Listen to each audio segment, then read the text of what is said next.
Welcome to the Slow Living Podcast. If you are ready to ditch hustle culture for good while continuing to meet your personal and professional goals, you are in the right place. I'm your host, Stephanie O'Day, and I work with overachievers from all over the world who are ready to stop living life in triage mode and start living the life of their dreams, one filled with abundance, joy, and a sense of purpose. Life is meant to be enjoyed, not endured. Let's get started. Hi there, Slow Down Society. So if you're a fan of the podcast, you're going to absolutely love the book. Slow Living, Cultivating a Life of Purpose in a Hustle-Driven World is now available wherever books are sold. Buy it for yourself, your children, your friends, and your neighbors. You can get all the juicy details at stephanieoday.com/slow living book. Trust me, this is hands down the best $20 you'll ever spend. Hi there, pretty people, and welcome back to another edition of the Slow Living Podcast. We're on episode 192. 192. I had to look at my notes to see where we were. Today, we're going to be talking about perimenopause and beyond. And that's because it comes up an awful lot in my real life and in my online life. And it's something that I want to talk about. And I'm also, because I am a podcaster and I interview lots and lots of people, people pitch themselves to be on the podcast and say that they are menopause and perimenopause experts. And so I just kind of wanted to talk a little bit about that today and why I am recording this myself instead of having an expert on. And it's because I've read so much and done so much research and talked to so many people that I actually don't believe that anyone is an expert except for you when it comes to your own body and your own brain, because your brain is affected by perimenopause also. So that's why I've turned down a lot of interviews. I've actually pre-interviewed a few people, some really major people, but they were trying to sell supplements or different things, and it felt uncomfortable. So that's why I'm doing a solo episode. I believe that there are real good people out there, but anyone who's pitched themselves to me have pitched themselves to me because they have something to sell, and I didn't want to sell you anything except for on the fact that I think you're amazing and wonderful. And I trust that you know your body. And if you think you're having symptoms and you think it's your hormones, I believe you. I absolutely believe you. And I hope that you can find some relief and some treatment. But it's probably not going to be from an online influencer who has this special concoction that they want to sell you. So there you go. So I am recording this, and as of today, I am 48 and a half years old, and I am definitely in perimenopause. And when I look back at when I think probably symptoms started, I'd probably say around 43-ish. And I thought I was way too young for any of that. And thankfully, there's a lot more research and a lot more people talking about it and not being shamed into silence that I think previous generations were. They just sort of had to be stoic and suffer through it. And I think thankfully, this newer generation, so Gen X of what I'm in, and then the Zennials, the people on the cusp between Gen X and millennials, are speaking out and are saying, hey, it doesn't have to always be this way, and your brain and your body work better. And when you pay attention and realize that you're not a spreadsheet and that real humans have ups and downs and all around. And the reason I wanted to hit record today is someone had emailed me and said that they just feel like giving up because they're so bone crushingly tired all the time and they just want to sleep. And yet, when they do sleep, they jerk awake every hour or so. And then sometimes right around 3 a.m., their body decides that they're just not able to sleep anymore. And she was really feeling bad because she was missing deadlines at work. She had extreme brain fog and just this kind of crushing fatigue. And she felt like she wasn't being the employee that she wanted to be. And at home, she wasn't being the kind of mom and supportive spouse that she wanted to be. And she thought it was all in her head and she needed a mindset fix. And so I got on a call with her and I said, so I don't think this is a mindset thing. I think this is a body thing. And she shared her age and she was definitely within that window of perimenopause. And I said, have you ever thought that it's your hormones that are making you this way? And she felt relief because she thought she was too young. And so just validating that, I want to validate you in that it's real. It's absolutely real. So obviously, when it comes to like bleeding and irregular periods, people like get that those are symptoms of perimenopause, and people talk about hot flashes an awful lot. At least in the previous generation, that seemed to be the markers of menopause or perimenopause. And so, if you don't have any of those symptoms, you may think that this isn't what's happening to you and that kind of thing. But stuff happens before any of that other stuff happens.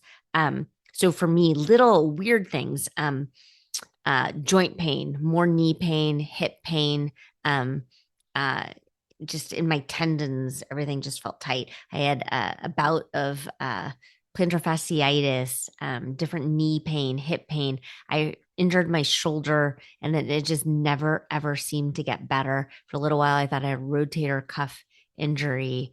Uh, and all of that ended up getting alleviated when I decided to replace hormones with hormone replacement therapy. And so my doctor prescribed I'm currently on estrogen, progesterone, and testosterone.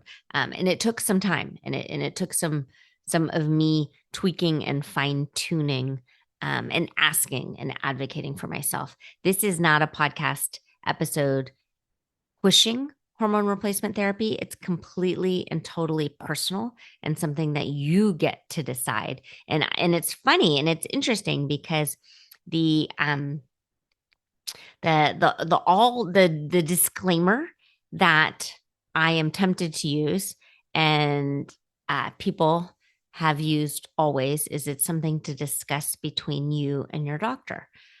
And I want to push that a little bit, that if you're pushing it with your doctor and your doctor is just telling you no or being dismissive, ask for a different doctor and advocate for yourself. Because if anything, what I really want you to embrace when it comes to slow living is the simply look only within part of it.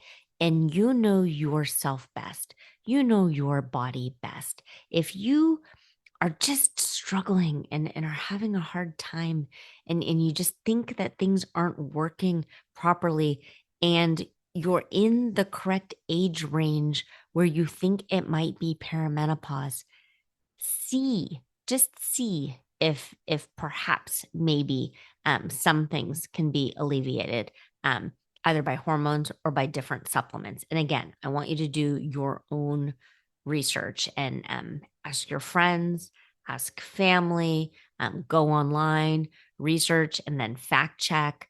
If it's a specific supplement, be careful that the reviews that you're reading aren't written by AI bots and that they're like by real people. You can do that on Amazon by clicking on the person's name and reading some of their other reviews. Is it a lot of work? Am I asking you to do work? Yes. I'm asking you to research, and I'm asking you to really advocate for yourself in a fierce way that maybe you haven't done in the past. because maybe it seemed like a lot of work, or maybe it seemed like you didn't want to bother. And I want you to know that you are worth it. You deserve to feel good in your skin. You deserve to get a good night's sleep. You deserve to have a bounce in your step and not have it hurt at every step. And so I just want you to really know that and feel my words and know that I'm on your side. If you need help, talking to doctors or different people, and you need suggestions, hit me up online. I'm happy to help provide a script for you. The menopause and perimenopause subreddits are very helpful. So if you've never been on Reddit, Reddit is amazing. And what's nice about Reddit is it sort of feels like old school internet. And it's not people trying to influence you. It's just people sharing and trying to help as much as they can without needing or requiring anything in return. And social media seems very transactional right now. Like, if you do this for me, I'll do this for you. And I'm trying to sell you things. And Reddit right now will have ads and will have some people who have like fallen through the cracks that are trying to sell you. But it's not as pushy as Instagram and Facebook and TikTok can be. So different symptoms. There's cognitive changes, difficulty concentrating, memory lapses, and just kind of this all-encompassing brain fog comes up a lot. Joint and muscle pain, aches and pains, fatigue and low energy, mood swings, sleep disturbances, weight gain, skin changes, breast tenderness, urinary frequency and urgency, heart palpitations. Quite a few people in my own life have been put on heart monitors because of these heart palpitations. And then later down the line, just realized that it was dipping estrogen. Hair loss, body odor changes.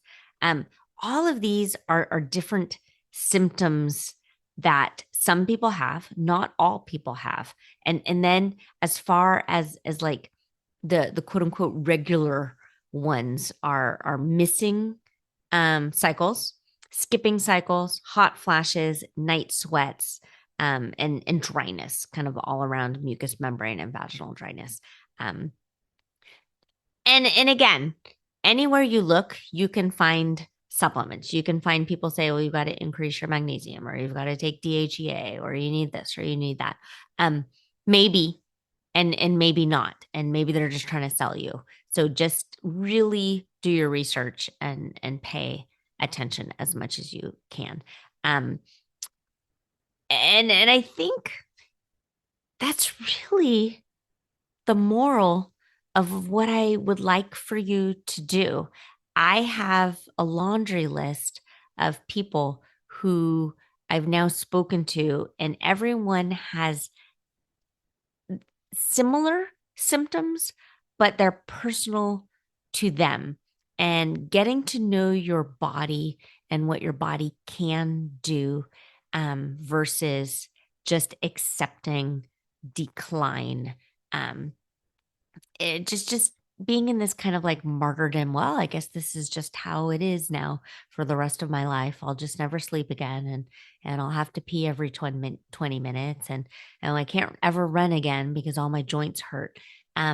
If that's what you want, okay. But if that's not what you want, then I do want you to have a little bit of fight, and try. There's been quite a few past episodes that I've recorded around and kind of pussyfooting around this. And so I just want to let you know past episodes to listen to. And the reason why I'm saying pussyfooting around it is I was tiptoeing because I really did think at some point I would have an expert that I wholeheartedly agree with and believe in. And thus far, one hasn't fallen into my lap. If someone's listening to this and they have someone that they truly recommend, and has that sort of same mindset that I do, of you are your own best advocate and you know your body best, reach out to me and let me know, and I will track them down. Okay, so 17 was titled "It's Not You, It's Your Hormones." And so began talking about paying attention to your hormones way back in the early days of the podcast, episode 17. Episode 18, talking about sleep. In this episode, I share how I was diagnosed with sleep apnea. Looking back on it, I definitely had markers of perimenopause at the time, but fixing the sleep with sleep apnea was huge for me. And I still love my CPAP machine, sleep with it all the time, travel with it, love it, love it, love it. Number 19, intermittent fasting. 246 Eat is the name of my intermittent fasting book. You can get it on Kindle. There's an Amazon. They'll send you a hard copy, and it's also able to buy on the website in a downloadable PDF. Some people and some very prominent internet people say intermittent fasting does not work in perimenopause. All of the women that I've worked with who have used intermittent fasting, including myself, it's just a tool in your tool belt, and it's really helped many, many, many people with menopausal weight gain. Again, you are in charge of your own brain, your own body, and you can decide. But blindly just accepting that some internet doctor says it won't work, I just don't want you to do that. I want you to do what's right for you. Episode 70, Sniffing Out Scams.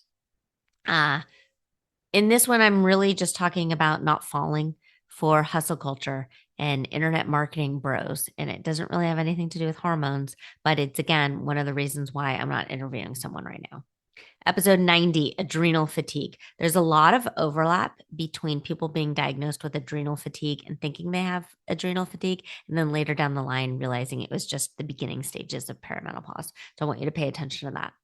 Number 121, anxiety, ADHD, and more. There has been a lot of talk lately online with women in their late 30s, early 40s getting diagnosed with ADHD and realizing that a lot of it was masking for many, many years. And so they're finding that being diagnosed feels like such a relief. But then after a while, the ADHD meds aren't working, or the cognitive behavior tips and tricks that they were using for CBT stop working. And so that might be happening. And so you think like your ADHD is back. It very well could just be your hormones. And then it also could be if you're having brain fog and decision fatigue and executive function disorder, and you didn't have it younger. And so you think now all of a sudden you manifested or you have ADHD, it might be your hormones. So pay attention to that as well. 130. What is PMDD? I interviewed Sandy, who started the PMDD, I am PMDD website. And that is a fantastic episode. And there's a lot of stuff on her website. And I did enjoy doing that interview. 151, understanding capacity. And that's the thing. When you're not at 100%, when you're only at 80% and you're giving it your all, you're giving 80%. And that's important. So I just want you to honor your body and its nuances and love on it and cherish it. And if your body needs a healthy protein snack and a nap, if that's a possibility, go for it. I'm a great napper. I learned how to nap in college. So I often will just go out in my car and set a timer for 20 minutes and close my eyes and recline the seats and lay down. If you can't nap, see then if you can do like a headspace meditation or find some white noise and just listen to it and calm yourself down because you're worth it. Okay, this was a short and sweet episode because I am not an expert on this, and I don't want to play one on TV or on the internet or in a podcast in your earbuds. You are your own best everything, and I'm proud of you. And I think you're amazing and wonderful. Hit me up. Let me know your thoughts. I hope this was helpful. You take care. Have a great day. If you are ready to start living slowly and ditch the hustle mindset for good, reach out to me. I'm a real person, and you can track me down online at stephanieoday.com.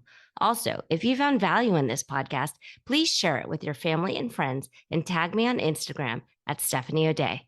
While you're at it, go ahead and leave a positive review on your favorite podcast app. The more we share, the more people we can reach and share the slow down lifestyle and messaging. Thank you, Slow Down Society, and have a great day.